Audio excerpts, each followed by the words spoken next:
Imagina que estás chill de la vida y te recomiendan un anime.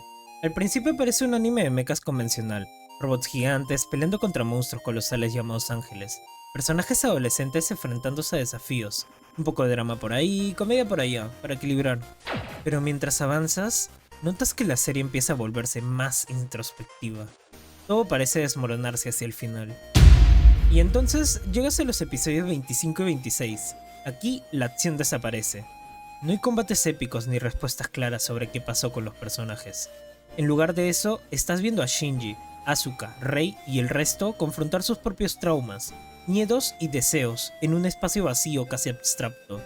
A veces con monólogos, otras con secuencias estáticas o bocetos inacabados. Es como si estuvieras dentro de sus mentes. De repente te preguntas, ¿qué pasó con los ángeles? ¿Qué fue el tercer impacto? ¿Por qué todos están hablando de sus sentimientos como si estuvieran en una terapia grupal? El final no cierra las tramas como esperabas. En cambio, muestra a Shinji aceptándose a sí mismo en una escena donde todos lo felicitan. Para un espectador casual, esto puede ser desconcertante, incluso frustrante. Venías por peleas épicas y respuestas y te dejaron con preguntas existenciales sobre identidad, soledad y qué significa ser humano. Es un final que te obliga a mirarte a ti mismo tanto como los personajes. Y eso no es algo que muchos esperaban cuando pusieran Evangelion en su lista de pendientes. Pero detrás de su brillante fachada se escondía el caos de su producción, presupuestos que se desmoronaban, plazos imposibles y un final que sigue siendo objeto de debate hasta el día de hoy. Y justo de eso hablaremos. ¿Qué vaina con ese final del anime? Ok, entiendo que se hayan quedado sin presupuesto, pero... En fin, veamos cómo la falta de recursos moldeó uno de los animes más influyentes de todos los tiempos.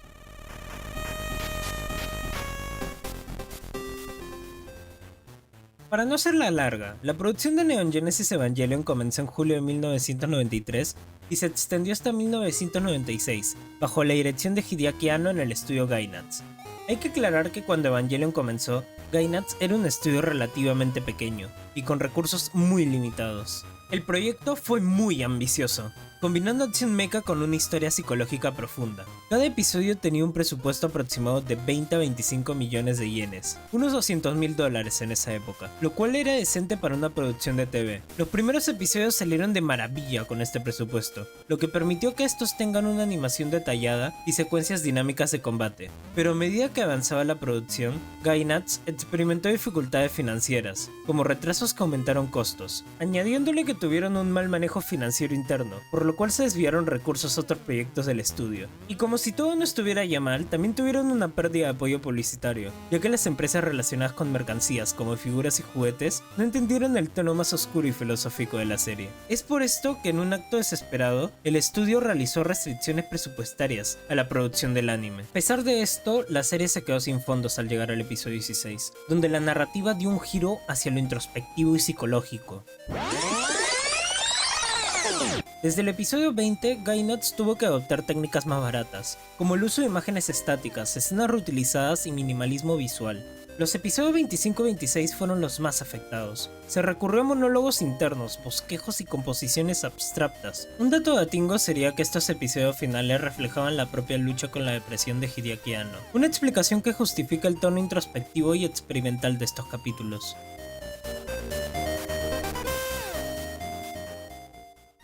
Entonces, ¿cómo un anime de mechas que derrotaba a monstruos gigantes llamados ángeles se convirtió en algo tan... Al principio todo parecía sencillo, peleas épicas, vida cotidiana, más peleas, más vida cotidiana, todo tranquilo, todo feliz. Pero como bien saben, Evangelion no es una serie que se quede en la superficie. No, esta historia da un giro hacia lo profundo, lo psicológico y lo filosófico, dejándonos con más preguntas que respuestas. ¿Qué son los ángeles? ¿Quiénes son Lilith y Adam? ¿Qué es la lanza de Longinus? Estas preguntas y mucho más quedan flotando en el aire, abiertas a interpretación. Y eso es parte de la magia de Evangelion. No te da respuestas fáciles, te invita a pensar, a cuestionar, a sentir. Pero hablemos de lo que realmente importa, los dos últimos capítulos de la serie. Este debería ser el clímax perfecto de una historia llena de cliffhangers y términos raros sin explicación. Sin embargo, en lugar de un final explosivo, nos encontramos con algo totalmente diferente. Algo que al principio puede parecer confuso, pero que en realidad es una obra maestra de introspección. Pero en fin, la animación debe ser una joya entonces, ¿no? ¿Cierto? Bueno, En términos de animación, estos capítulos dejan mucho que desear, pero si lo combinas con The End of Evangelion, sí, esa película que intentó arreglar el embrollo del final, el resultado es una joya absoluta, una experiencia que te deja pensando días, semanas, incluso años después.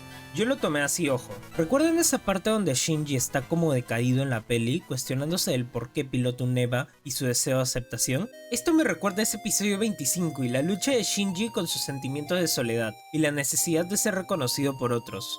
Ese momento es el corazón de Evangelion. Es el reflejo de una lucha interna que todos, en mayor o menor medida, hemos vivido.